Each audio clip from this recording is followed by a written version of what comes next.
इस्लाम के फ़राइज़ अरकानों में से जो फ़र्ज़ रुकन है, उनमें तौहीद, नमाज, रोज़ा, हज और ज़कात है। इनमें से अहमुल फ़र्ज़ एक फ़र्ज़ रोज़ा है। उस रोज़े को इस्लाम ने अपने तमाम अनुयायियों पर फ़र्ज़ करार दिया। अगर कोई भी आक़िल, बालिग़, मर्द और औरत, सेहतमंद, अगर वो रोज़ा नहीं रखता है, तो फिर वो गुनाह अज़ीम का शिकार होगा और उससे खुदा की बारगाह में पुरसिश होगी, पूछगछ होगी।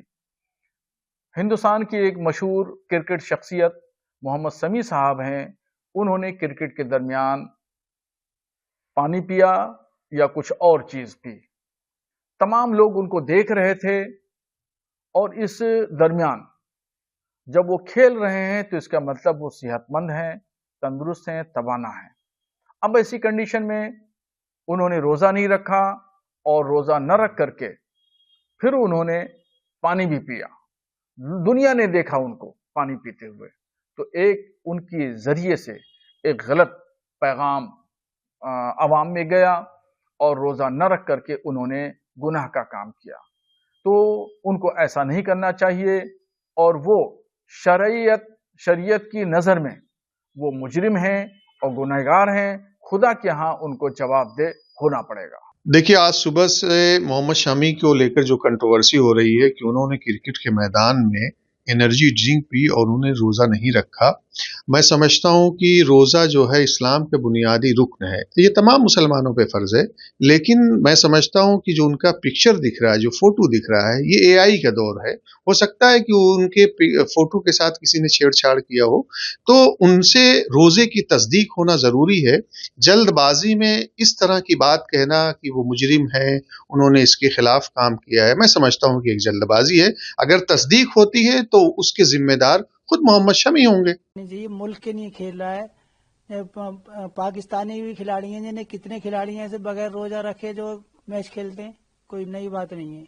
10 ओवर काफी मुश्किल, इतने टेम्परेचर में 10 ओवर तो बहुत बड़ी बात है। एक ओवर फेंकना मुश्किल हो जाता है। जितनी स्पीड से फास्ट बॉलर बॉलिंग करता है, एक ओवर में ही सांस फूलने लगता है। तो ये तो 10 ओवर का फेंकने दो उसको। और मुल्क के लिए खेल रहा है तो मुल्क के लिए तो भैया थोड़ा बहुत करना ही पड़ता है। ऐसे लोगों को शर्म आनी चाहिए। ये बेहूदी बातें नहीं बोलनी चाहिए उन लोगों को। और मुल्क के लिए खेलने वाले के लिए ऐसे बात बोलने के लिए बहुत बड़े शर्म की बात है कि ऐसे लोगों को ऐसी बातें नहीं बोलनी चाहिए। मोहम्मद शमी से ये कहना चाहें, आप इन बातों पर ध्यान नहीं दें, हौसला रखें। इंशाअल्लाह 9 तारीख के लिए मैच की तैयारी करें। ये बेहूदी बातों पे ध्यान न दें। ये तो क्रिकेटर शमी के ऊपर जो फतवा दिया है वो सरासर निंदनीय है और इस्लाम के अंदर बहुत ही फ्लेक्सिबिलिटी है और रोजा रखना ये कि इस्लामी फरीजा है और इसमें बहुत सारी गुंजाइशें दी है। इस्लाम कोई ऐसा कट्टरपंथ का मजहब नहीं है कि अगर रोजा नहीं रखा तो इस्लाम से खारिज। हर एक चीज की अदायगी है उसके अंदर। अगर आप रोजा नहीं रख रहे तो आप रोजे का कुफ्फारा दे सकते हैं, नहीं तो ईद के बाद कज़ा रोजे रखने की भी उसके अंदर गुंजाइश है। ये फतवा देने वाले मौलाना मैं समझ नहीं पा रहा इतनी जल्दबाजी में इन्होंने क्यों फतवा दिया। पूर्व में भी इन्होंने शमी के खिलाफ जब दशहरा की उन्होंने मुबारकबाद दी थी देशवासियों को, तब भी इन्होंने फतवा जारी किया था। और ये फतवा जारी करके मेरी समझ से बाहर है कि इस्लाम की आए दिन छवि जो हो रही है उसका मजाक बनवाते हैं इस तरीके के मौलाना। ये एक लोकतांत्रिक देश है, कानून के हिसाब से चलने वाला देश है, ना कि इस्लामिक राष्ट्र।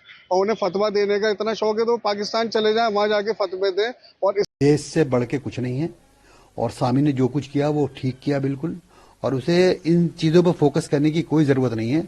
आप अपना फोकस फाइनल पे लगाइए और इन सब चीजों को भूल जाइए।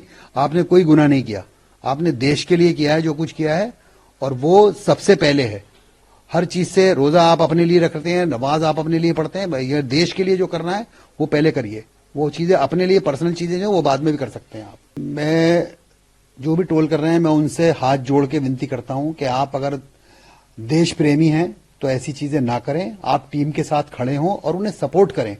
इन चीजों से फोकस करने की ये चीजें आप ध्यान हटाएंगे, उनका भी ध्यान हटेगा और फिर आप बाद में पछताएंगे। कुछ उल्टा सीधा हुआ रिजल्ट तो ये आपकी जिम्मेदारी है। फिर आप ये ना आप कहते हैं कि हम देश प्रेम है, आप देश में प्रेम भर रखा आपने, कहाँ मुझे दिखाई देश प्रेम कहाँ से है जब आप ऐसी बातें कर रहे हैं। तो आपको आपके लिए देश के लिए क्या कर रहे हैं बच्चे, वो सब कुछ करे पढ़े हुए हैं और आप ऐसी बेवकूफ़ी की बातें कर रहे हैं, आप टोल कर रहे हैं। तो आप मैं हाथ जोड़ के आप लोगों से विनती करता हूं कि ऐसी चीजें ना करें और उनके सपोर्ट में खड़े हों पूरी टीम के। अल्लाह ने अपना ठेकेदार किसी को नहीं बनाया है। रोजे के अंदर सिर्फ बंदा जाने और अल्लाह जाने। ये लोग जो लोग उसे शमी को ट्रोल कर रहे हैं, ये मैं तो ये कहूंगा कि ये इस्लाम के भी वफादार नहीं है, मुसलमान के वफादार भी नहीं है, ये शमी के भी वफादार नहीं है और राष्ट्र के भी वफादार नहीं है। ये ट्रोल करके ये चाहते हैं कि शमी डिस्टर्ब हो जाए और हमारे देश की टीम जो है वो अच्छा ना खेल पाए, और ऐसा होगा नहीं। देश की टीम अपना गौरव दिखाएगी।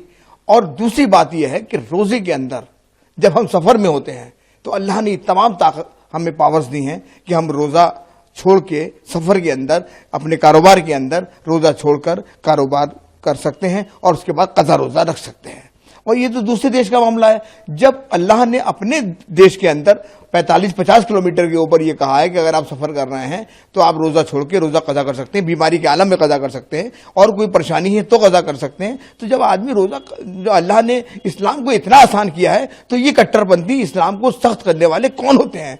यही लोग, ऐसे ही लोग हैं जो इस्लाम को बदनाम कर रहे हैं। लानत है ऐसे लोगों के ऊपर जिन्होंने इस्लाम नहीं पढ़ा और इस्लाम को बदनाम करने के लिए आ जाते हैं। मैं मोहम्मद शमी से कहूंगा और तमाम देश की टीम से कहूंगा खूब अच्छा खेलें, इनके ट्रोल होने से शमी ना घबराएं, बल्कि आप सच्चे मुसलमान हैं, सच्चे मुसलमान रहेंगे। आप देश की सेवा कर रहे हैं, आप देश की सेवा करते रहिए और देश का नाम रोशन करते रहिए।